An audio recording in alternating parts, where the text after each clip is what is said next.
नमस्कार। आकाशवाणी से प्रस्तुत है समाचार प्रभात।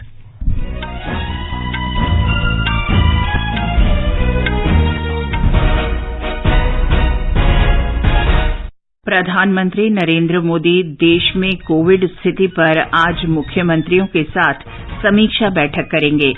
देश में 86% से अधिक वयस्क जनसंख्या को कोविड रोधी दोनों टीके लगाए गए। उपराष्ट्रपति एम वेंकैया नायडू आज आंध्र प्रदेश के नेल्लौर में आकाशवाणी एफएम केंद्र के 100 मीटर ऊंचे टावर का उद्घाटन करेंगे। सूचना और प्रसारण मंत्री अनुराग ठाकुर ने कहा, भारत में प्रौद्योगिकी और संस्कृति क्षेत्र की अपनी प्रतिभाओं के माध्यम से विषय वस्तु के संदर्भ में उपमहाद्वीप बनने की क्षमता है। हिमाचल प्रदेश सरकार ने कांगड़ा, कुल्लू, चंबा, सिरमौर और बिलासपुर जिलों में 7 रोपवे परियोजनाओं के विकास के लिए समझौता ज्ञापन पर हस्ताक्षर किए।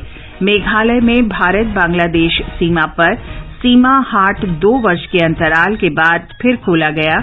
रूस के विदेश मंत्री सरगेई लावरोव ने कहा, नेटो की हथियार आपूर्ति से यूक्रेन संघर्ष के विश्व युद्ध में परिवर्तित होने का खतरा बढ़ रहा है। और खेलो इंडिया यूनिवर्सिटी गेम्स में बेंगलुरु के जैन विश्वविद्यालय ने तैराकी प्रतियोगिता में 4 स्वर्ण पदक जीते। और आईपीएल क्रिकेट में कल रात पुणे में राजस्थान रॉयल्स ने रॉयल चैलेंजर्स बैंगलोर को 29 रन से हराया।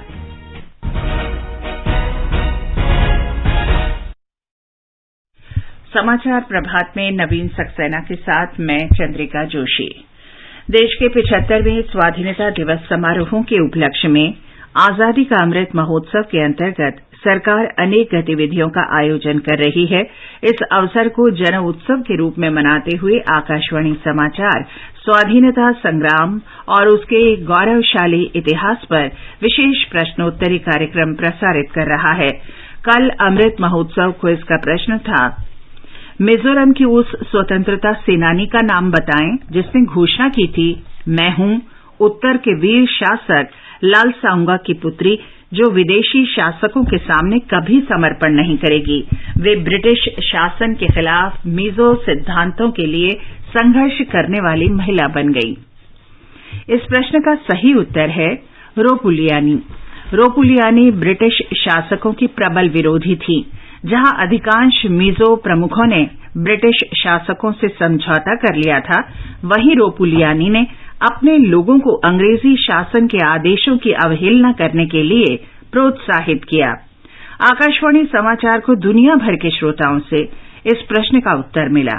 भाग्यशाली विजेता हैं नासिक महाराष्ट्र के स्टेट बैंक पेठ नाका पंचवटी के कीर्तिलाल साखला। अमृत महोत्सव क्विज में मेरा सिलेक्शन करने के लिए ऑल इंडिया रेडियो को बहुत बहुत धन्यवाद। मैं श्रोताओं से गुजारिश करूंगा कि ऑल इंडिया रेडियो के सभी प्रोग्राम नियमित रूप से सुनते रहे, क्योंकि ऑल इंडिया रेडियो का मैं सभी प्रोग्राम सुनते रहता हूँ। ऑल इंडिया रेडियो का नेटवर्क पूरे विश्व में फैला हुआ है, उसका आप नियमित रूप से लाभ लें, यही सभी श्रोताओं से गुजारिश है। अमृत महोत्सव क्विज का अगला प्रश्न सोमवार 2 मई को पूछा जाएगा। आकाशवाणी के साथ अमृत महोत्सव क्विज में भाग लेकर स्वतंत्रता की 75वीं वर्षगांठ समारोह में शामिल हों।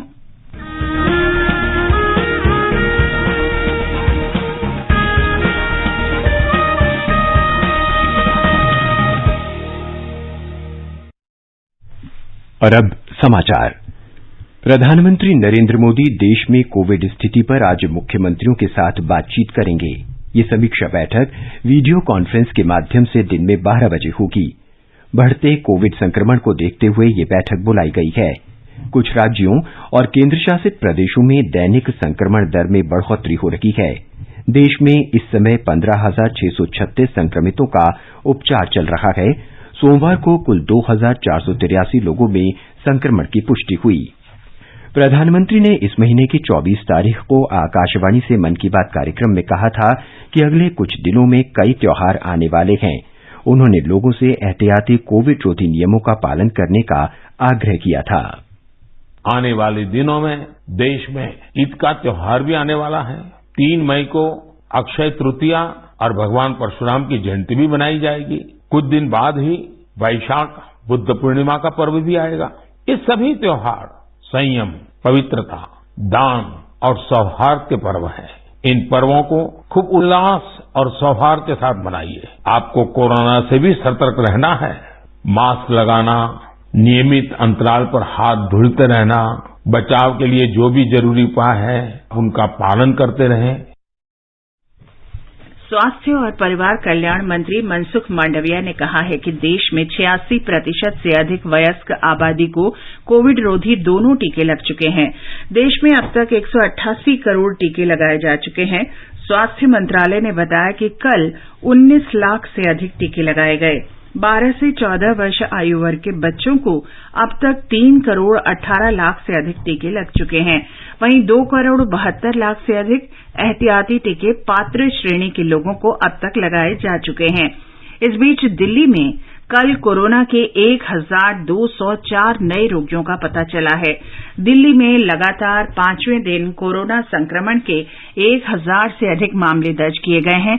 कुल संक्रमित लोगों की संख्या 4,500 हो गई है। औषधि महानियंत्रक ने 6 से 12 वर्ष आयु वर्ग के बच्चों के लिए भारत बायोटेक द्वारा विकसित कोविड टीका कोवैक्सीन के आपात उपयोग को स्वीकृति दे दी है। 5 से 12 वर्ष की आयु के बच्चों के लिए कार्बेवैक्स को भी आपात प्रयोग की अनुमति दी गई है। औषधि महानियंत्रक ने 12 वर्ष से अधिक आयु के किशोरों के लिए ज़ैकोव डी को भी स्वीकृति दी है। देश में 27 लाख से अधिक लोगों ने एक सप्ताह में आयुष्मान ब्लॉक स्तर पर आयोजित स्वास्थ्य मेलों में भाग लिया। 33 राज्यों और केंद्र शासित प्रदेशों के 3000 से अधिक खंडों में स्वास्थ्य मेलों का आयोजन किया गया था। स्वास्थ्य मंत्रालय ने बताया कि स्वास्थ्य मेलों में 3,66,000 से अधिक आयुष्मान भारत स्वास्थ्य खाता पहचान पत्र और 1,17,000 से अधिक प्रधानमंत्री जन आरोग्य गोल्डन कार्ड जारी किए गए। 1,76,000 टेली परामर्श संचालित किए गए तथा 6,75,000 हाइपरटेंशन स्क्रीनिंग और 6,11,000 डायबिटीज स्क्रीनिंग की गई।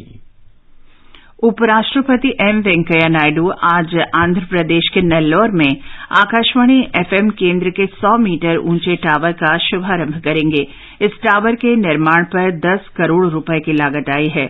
उद्घाटन के बाद श्री नायडू आकाशवाणी केंद्र में नेल्लोर के प्रमुख व्यक्तियों से बातचीत करेंगे। वे अल्लूरू मंडल जाएंगे और देवी रेड्डी शारदा धर्मार्थ ट्रस्ट का उद्घाटन करेंगे। उपराष्ट्रपति नेल्लोर जिले के 3 दिन के दौरे में विभिन्न कार्यक्रमों में शामिल होंगे। सूचना और प्रसारण मंत्री अनुराग ठाकुर ने कहा है कि भारत में प्रौद्योगिकी और संस्कृति क्षेत्र की अपनी प्रतिभाओं के माध्यम से विषय वस्तु के संदर्भ में विश्व का उपमहाद्वीप बनने की क्षमता है। नई दिल्ली में रायसीना संवाद के दूसरे दिन कल श्री ठाकुर ने सैन्य और आर्थिक शक्ति यानी हार्ड पावर तथा बौद्धिक और सांस्कृतिक शक्ति यानी सॉफ्ट पावर के महत्व पर बल की ये बात कही। श्री ठाकुर ने कहा कि सॉफ्ट पावर पिछले कुछ दशकों में भारतीय सिनेमा के माध्यम से उभर रहा है। उन्होंने कहा कि दुनिया का ध्यान अब भारत की ओर है क्योंकि वो हार्ड और सॉफ्ट दोनों क्षमताओं में आगे निकल रहा है। India could be the AVGC hub, post-production hub, and I'm sure India is going to do well in that direction. It's not only the hard power, but the soft power also coming together and making way for it. किसान भागीदारी प्राथमिकता हमारी अभियान के अंतर्गत देश भर में फसल बीमा पाठशाला का आयोजन किया जाएगा। कृषि मंत्री नरेंद्र सिंह तोमर आज फसल बीमा पाठशाला पर राष्ट्रीय स्तर के विशेष कार्यक्रम की अध्यक्षता करेंगे। वे देश के 1 लाख स्थलों से साझा सेवा केंद्र द्वारा समन्वित विशेष फसल बीमा पाठशाला के माध्यम से किसानों के साथ संपर्क करेंगे। ब्यौरा हमारे संवाददाता से। आजादी का अमृत महोत्सव के तहत 25 से 30 अप्रैल तक किसान भागीदारी प्राथमिकता हमारी अभियान का आयोजन किया जा रहा है। इस अभियान के दौरान सभी बीमा कंपनियां कम से कम 100 किसानों की भागीदारी के साथ ब्लॉक, ग्राम पंचायत और गांव में फसल बीमा पाठशाला का आयोजन करेगी। देश के किसानों को किसी प्राकृतिक आपदा के कारण होने वाले फसल के नुकसान पर बीमा कवर प्रदान करने के लिए प्रधानमंत्री फसल बीमा योजना की शुरुआत की गई थी। फसल बीमा पाठशाला के जरिए किसानों को जागरूक किया जाएगा और उन्हें योजना के संबंध में विस्तार से जानकारी दी जाएगी। इसके अलावा राज्य स्तर पर कॉमन सर्विस सेंटर और बीमा कंपनियों के समन्वय से 1 घंटे की फसल बीमा पाठशाला का भी आयोजन किया जाएगा। दीपेंद्र कुमार, आकाशवाणी समाचार, दिल्ली। हिमाचल प्रदेश सरकार ने राज्य के कांगड़ा, कुल्लू, चंबा, सिरमौर और बिलासपुर जिलों में 7 रोपवे परियोजनाओं के विकास के लिए समझौता ज्ञापन पर हस्ताक्षर किए हैं। नई दिल्ली में कल हिमाचल प्रदेश रोपवे और त्वरित परिवहन प्रणाली विकास कॉरपोरेशन लिमिटेड तथा राष्ट्रीय राजमार्ग रसद प्रबंधन लिमिटेड ने समझौता ज्ञापन पर हस्ताक्षर किए। इस अवसर पर केंद्रीय सड़क परिवहन और राजमार्ग मंत्री नितिन गडकरी और हिमाचल प्रदेश के मुख्यमंत्री जयराम ठाकुर भी उपस्थित थे। श्री ठाकुर ने कहा कि 2264 करोड़ रुपए की अनुमानित लागत से बनने वाली इन 7 रोपवे परियोजनाओं की व्यावहार्यता रिपोर्ट तैयार करने की संभावनाओं पर विचार किया जाएगा। एक रिपोर्ट। इस अवसर पर मुख्यमंत्री जयराम ठाकुर ने कहा कि आरंभ में कांगड़ा, कुल्लू, चंबा, सिरमौर और बिलासपुर जिले में 2264 करोड़ रुपए की अनुमानित लागत की 7 रज्जू मार्ग परियोजनाओं की फिजिबिलिटी रिपोर्ट बनाने की संभावनाएं तलाशी जाएंगी। मुख्यमंत्री ने केंद्रीय मंत्री को यह भी अवगत कराया कि शिमला मटौर सड़क, पठानकोट चक्की मंडी और चक्की मंडी मनाली हाईवे पर कुछ महत्वपूर्ण हिस्सों की मरम्मत की शीघ्र आवश्यकता है। उन्होंने राज्य सरकार द्वारा मंत्रालय को प्रस्तुत की गई 9 उच्च प्राथमिकता वाली सड़कों की अधिसूचना शीघ्र जारी करने का भी आग्रह किया। संजीव सुंदरियाल, आकाशवाणी समाचार, शिमला। मेघालय में भारत बांग्लादेश सीमा पर सीमा हाट 2 वर्ष के अंतराल के बाद कल खुल गया। संयुक्त सीमा हाट प्रबंधन समिति ने मेघालय के पूर्वी खासी पर्वतीय जिले बलात और बांग्लादेश के सुनामगंज जिले के दलौरा में लाऊआघर के बीच सीमा हाट खोलने का फैसला 19 अप्रैल को लिया। समिति ने अगले महीने 2 और हाट दोबारा खोलने का भी फैसला किया है। मेघालय के पूर्व खासी पर्वतीय क्षेत्र में रिंकू और बांग्लादेश के सुनामगंज जिले के दुआरा बाजार में बागनबाड़ी के बीच हाट 12 मई को खोला जाएगा। मेघालय के दक्षिण पश्चिमी खासी पर्वतीय क्षेत्र में नालीकाटा और बांग्लादेश के सुनामगंज जिले में ताहिरपुर में सैदाबाद के बीच हाट 16 मई को खोला जाएगा। रूस के विदेश मंत्री सर्गेई लावरोव ने कहा है कि नेटो रूस के साथ छद्म युद्ध में लगा है, जिससे परमाणु हथियारों के साथ यूक्रेन संघर्ष के विश्व युद्ध में बदलने का खतरा बढ़ गया है। एक टीवी चैनल से साक्षात्कार में श्री लावरोव ने कहा कि यूक्रेन संघर्ष के विश्व युद्ध में बदलने का जोखिम गंभीर है और इस खतरे को कम करने के नहीं आंका जाना चाहिए। यूक्रेन के विदेश मंत्री दमित्रो कुलेबा ने कहा कि श्री लावरोव की टिप्पणी यूक्रेन का समर्थन करने वाले देशों को डराने का प्रयास है। यूक्रेन को भारी हथियारों की सहायता के विषय में कल अमेरिका और सहयोगी देशों की बैठक के बाद रूस के विदेश मंत्री की टिप्पणी आई थी। भारत और मालदीव ने one sun one world one grid पहल के अंतर्गत नवीकरणीय ऊर्जा अंतर संपर्क पारेषण लाइन स्थापित करने का कल प्रस्ताव रखा। इसके लिए समझौता ज्ञापन का मसौदा तैयार किया जा रहा है। मालदीव की पर्यावरण, जलवायु परिवर्तन और प्रौद्योगिकी मंत्री अमीनाथ शौना की नई दिल्ली में विद्युत, नवीन और नवीकरणीय ऊर्जा मंत्री आर.के. सिंह से मुलाकात में इस आशय की घोषणा की गई। आगे बढ़ने से पहले मुख्य समाचारों पर एक नजर। प्रधानमंत्री नरेंद्र मोदी देश में कोविड स्थिति पर आज मुख्यमंत्रियों के साथ समीक्षा बैठक करेंगे। देश में 86% से अधिक वयस्क जनसंख्या को कोविड रोधी दोनों टीके लगाए गए। उपराष्ट्रपति एम वेंकैया नायडू आज आंध्र प्रदेश के नेल्लौर में आकाशवाणी एफएम केंद्र के 100 मीटर ऊंचे टावर का उद्घाटन करेंगे। सूचना और प्रसारण मंत्री अनुराग ठाकुर ने कहा, भारत में प्रौद्योगिकी और संस्कृति क्षेत्र की अपनी प्रतिभाओं के माध्यम से विषय वस्तु के संदर्भ में उपमहाद्वीप बनने की क्षमता है। हिमाचल प्रदेश सरकार ने कांगड़ा, कुल्लू, चंबा, सिरमौर और बिलासपुर जिलों में 7 रोपवे परियोजनाओं के विकास के लिए समझौता ज्ञापन पर हस्ताक्षर किए। मेघालय में भारत बांग्लादेश सीमा पर सीमा हाट 2 वर्ष के अंतराल के बाद फिर खोला गया। रूस के विदेश मंत्री सर्गेई लावरोव ने कहा, नेटो की हथियार आपूर्ति से यूक्रेन संघर्ष के विश्व युद्ध में परिवर्तित होने का खतरा बढ़ रहा है। खेलो इंडिया यूनिवर्सिटी गेम्स में बेंगलुरु के जैन विश्वविद्यालय ने तैराकी प्रतियोगिता में 4 स्वर्ण पदक जीते और आईपीएल क्रिकेट में कल रात पुणे में राजस्थान रॉयल्स ने रॉयल चैलेंजर्स बेंगलौर को 29 रन से हराया। कंपटीशन की अगर आप कर रहे हैं तैयारी, तो उनके लिए ऑल इंडिया रेडियो पर हम लाए हैं अभ्यास, एक ऐसा कार्यक्रम जिसमें आप पूछेंगे सवाल व्हाट्सएप नंबर 9289094044 पर या फिर ईमेल करेंगे abhyas.airnews@gmail.com पर और हमारे विशेषज्ञ देंगे इसका जवाब। इस बार का विषय है सोशियोलॉजी। सवाल भेजने की अंतिम तारीख है 27 अप्रैल। आपका अभ्यास हमारा प्रयास।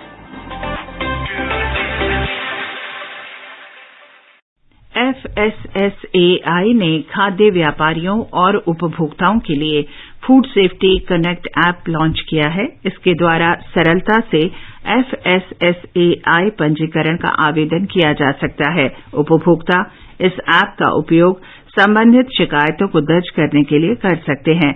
इस ऐप को गूगल प्ले स्टोर से डाउनलोड किया जा सकता है। बेंगलुरु का जैन विश्वविद्यालय खेलो इंडिया यूनिवर्सिटी गेम्स के कल तीसरे दिन भी शीर्ष स्थान पर बना हुआ है। तैराकी में शानदार प्रदर्शन से जैन विश्वविद्यालय को पदक तालिका में पहला स्थान हासिल करने में मदद मिली है। तैराकी में 10 स्वर्ण पदकों में से जैन विश्वविद्यालय को 4 स्वर्ण मिले हैं। कल तैराकी में 8 रिकॉर्ड टूटे। पदक तालिका में मुंबई विश्वविद्यालय दूसरे और सावित्रीबाई फूले विश्वविद्यालय पुणे तीसरे स्थान पर है। आईपीएल क्रिकेट में कल रात पुणे में राजस्थान रॉयल्स ने रॉयल चैलेंजर्स बैंगलोर को 29 रन से हरा दिया। इसके साथ ही राजस्थान की टीम तालिका में शीर्ष पर पहुंच गई है। टूर्नामेंट में आज शाम 7:30 बजे मुंबई के वानखेड़े स्टेडियम में गुजरात टाइटंस का मुकाबला सनराइजर्स हैदराबाद से होगा।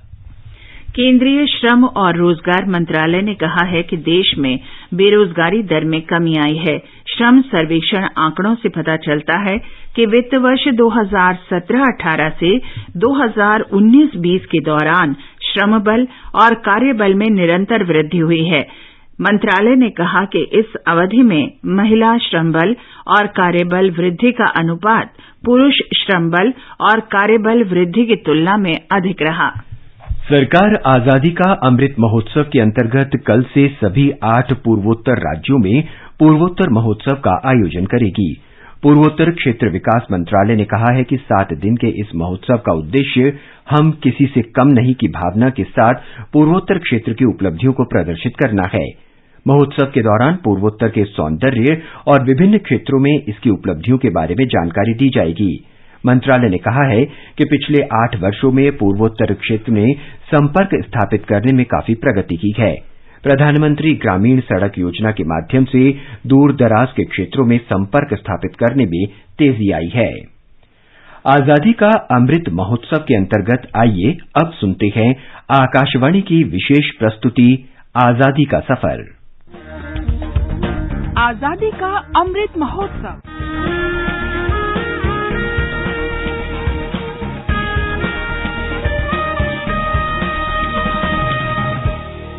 आजादी का सफर आकाशवाणी समाचार के साथ एक राष्ट्र का उदय। भारत का गौरवशाली स्वतंत्रता संग्राम आधुनिक विश्व में घटित महानतम संघर्षों में एक है। आकाशवाणी समाचार प्रत्येक दिन आप तक पहुंचा रहा है स्वतंत्रता आंदोलन की एक झलक।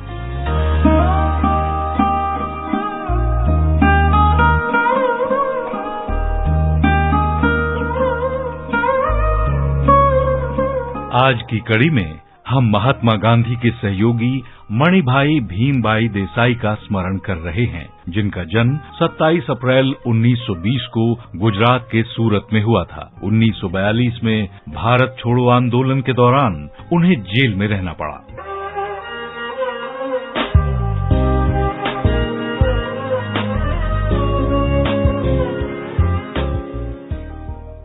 1946 में महात्मा गांधी ने मणिभाई देसाई को पुणे के निकट स्थित उरली कंचन भेजा। उन्होंने ग्रामीण लोगों के हित में कई पहल की और उनको बढ़ावा दिया।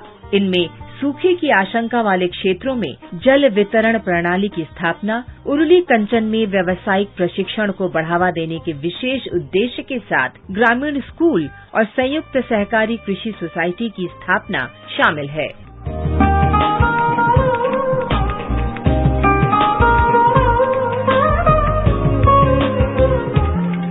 भारत सरकार ने देसाई को पद्मश्री से सम्मानित किया। 14 नवंबर 1993 को पुणे में उनका निधन हो गया। उन्होंने जिन संस्थानों की स्थापना की वो लगातार राष्ट्र और लोगों की सेवा में आज भी संलग्न हैं। इस महान गांधीवादी देशभक्त को हमारा शत शत नमन।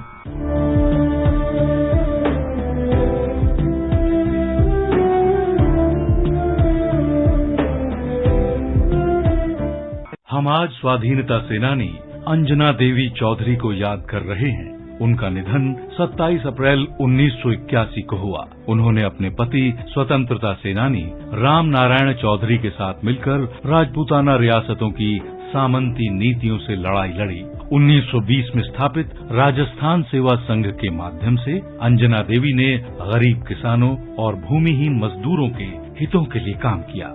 अंजना देवी ने 1921 से 1924 तक मेवाड़ और बूंदी की महिलाओं में राजनैतिक चेतना जगाई। उन्होंने सामाजिक सुधार के कार्य और सत्याग्रह भी किया। बाद में अंजना देवी ने बिजोलिया में 500 महिलाओं के जुलूस का नेतृत्व किया और गिरफ्तार किसानों को रिहा कराया।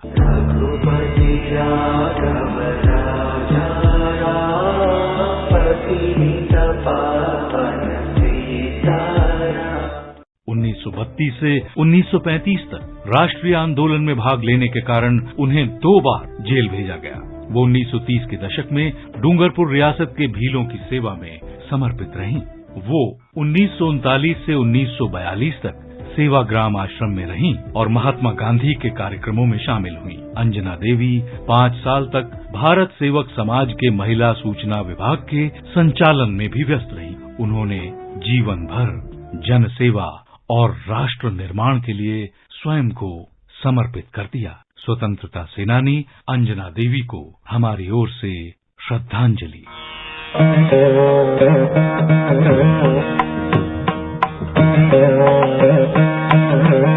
आज हम महान समाज सुधारक टी.के. माधवन को भी श्रद्धांजलि अर्पित कर रहे हैं, जिनका निधन 27 अप्रैल 1930 को हुआ था।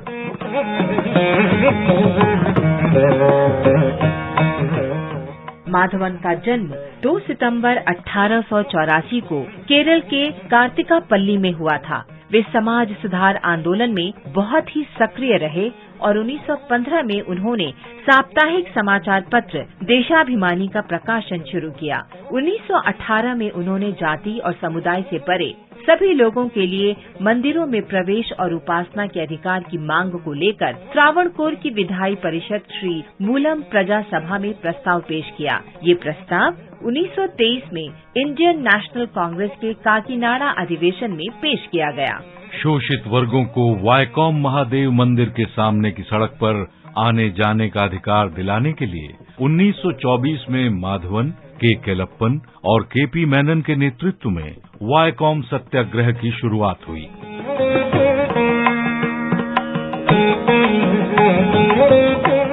माधवन और के.पी. मेनन को गिरफ्तार कर लिया गया और कारागार में डाल दिया गया।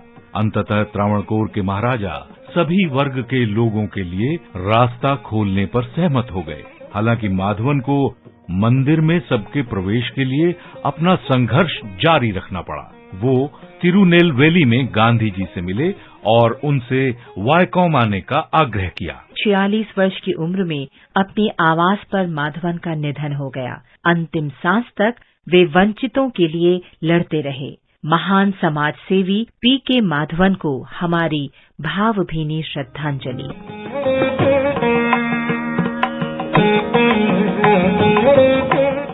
और अब आकाशवाणी समाचार के साथ आजादी का सफर की एक कड़ी संपन्न होती है। कल फिर मिलेंगे एक नई कड़ी के साथ।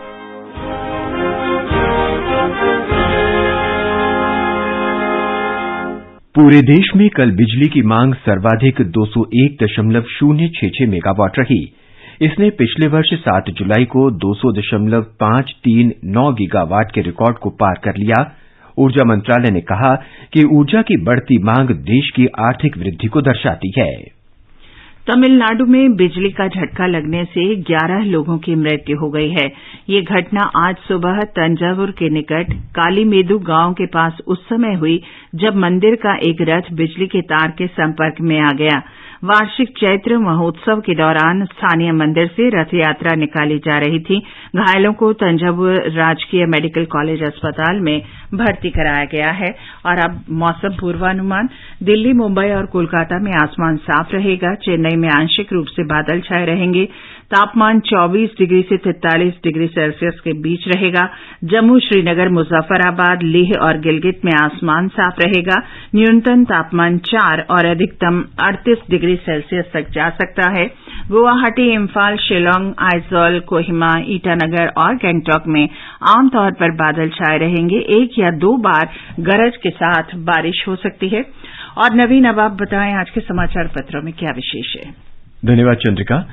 वैश्विक मंच पर बड़ी भूमिका के लिए भारत तैयार। दैनिक जागरण ने ये शीर्षक देते हुए लिखा है, विदेश मंत्री ने कहा दुनिया को खाद्य आपूर्ति की समस्या से उबारने में पूरी मदद करेंगे।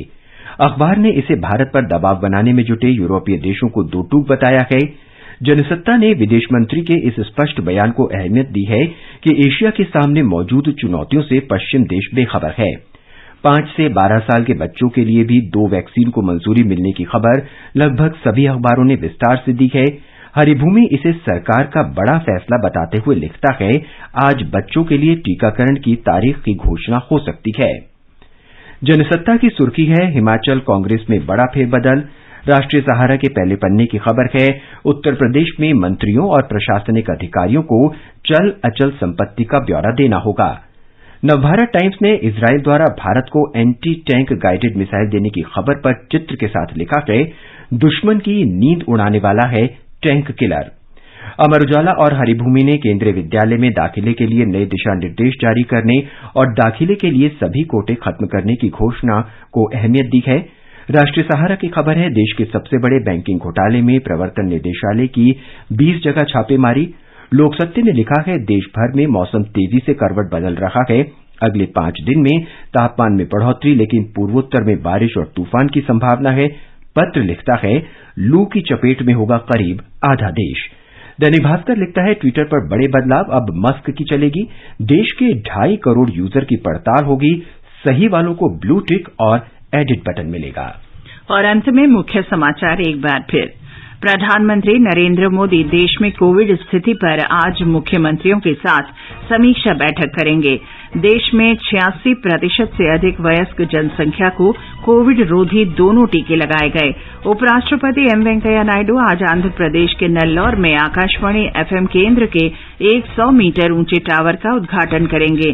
सूचना और प्रसारण मंत्री अनुराग ठाकुर ने कहा, भारत में प्रौद्योगिकी और संस्कृति क्षेत्र की अपनी प्रतिभाओं के माध्यम से विषय वस्तु के संदर्भ में उप महाद्वीप बनने की क्षमता है। हिमाचल प्रदेश सरकार ने कांगड़ा, कुल्लू, चंबा, सिरमौर और बिलासपुर जिलों में 7 रोपवे परियोजनाओं के विकास के लिए समझौता ज्ञापन पर हस्ताक्षर किए। मेघालय में भारत बांग्लादेश सीमा पर सीमा हाट 2 वर्ष के अंतराल के बाद फिर खोला गया। रूस के विदेश मंत्री सर्गेई लावरोव ने कहा, नेटो की हथियार आपूर्ति से यूक्रेन संघर्ष के विश्व युद्ध में परिवर्तित होने का खतरा बढ़ रहा है। इसके साथ ही समाचार प्रभात का ये अंक समाप्त हुआ। नमस्कार।